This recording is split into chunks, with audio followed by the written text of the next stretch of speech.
मेरे नबी को, मेरे आका को अपना नबी मानना पड़ेगा। तो अब वो वहाँ कहने के बाद जब मन दीनों का सवाल होगा कि तेरा दीन क्या है, तो दीन ही कुछ नहीं है, वो वहाँ गिरफ्त में पकड़ जाए। अब मुसलमान से सवाल होगा मन दीनों का, तो जो इस्लाम के मानने वाले हैं, इन्ना दीन इंदल्लाहिल इस्लाम, क्योंकि अल्लाह ने फरमा दिया है कि दीन सिर्फ मेरे नज़दीक जो अजीज़ है वो अल्लाह इस्लाम है। इन्ना दीन इंदल्लाहिल इस्लाम। और इसी पर 5वें पारे 6ठे पारे में अल्लाह ने फरमाया अकमलतु लकुम दीनकुम व अतममतु निअमती व रज़ीतु इस्लाम दीना। ऐ महबूब, हमने हज्जतुल विदा के मौके पर यह आयत हुजूर पर नाजिल हुई थी, तो अल्लाह ने फरमाया कि ऐ महबूब, हमने दीन को मुकम्मल कर दिया, इसकी तमाम नेमतों से इसको नवाज दिया और इस दीन से हम राजी। तो यही दीन अब माना जाएगा। इस दीन से हट के जितनी भी हुजूर के पहले जितने अंबिया के मानने वाले हैं, कुछ नहीं चलेगा, बोलना ही होगा दीन अल इस्लाम। और दीन अल इस्लाम अगर नहीं बोला, वहां से उनकी गिरफ्त शुरू हो जाएगी। अच्छा, अब आइए, ये जो दोनों पार कर गया, अब तीसरा।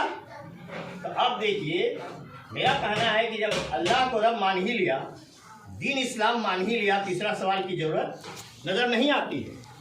लेकिन ये सवाल डिसाइसिव सवाल है।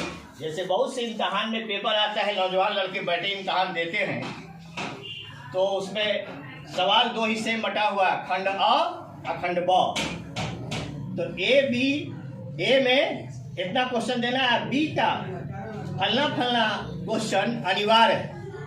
अगर वो अनिवार्य क्वेश्चन का आंसर आप नहीं करेंगे तो आपका कॉपी चेक नहीं होगा।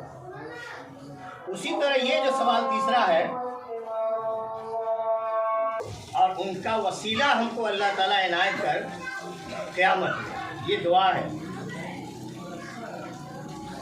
तो उसने मन रब्बो का रब्बी अल्लाह कह दिया, मन दीनों का दीन या इस्लाम कह दिया। अब तीसरा सवाल जो उससे होगा, ध्यान से सुने तीसरे सवाल को। इस सवाल की तैयारी हमको करनी है दुनिया में।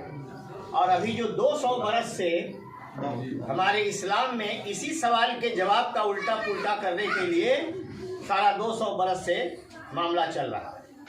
हमारे उलमा ने हजारों हजार किताबें उसके रद्द में लिख डाली, हजारों तकरीरें कर डाली, लेकिन इसी सवाल के जवाब में जो अकीदा छुपा हुआ है, उसी अकीदे पर सारे वार चल रहे हैं। यहाँ अगर आप बच गए तो यही जवाब सही मिल जाएगा।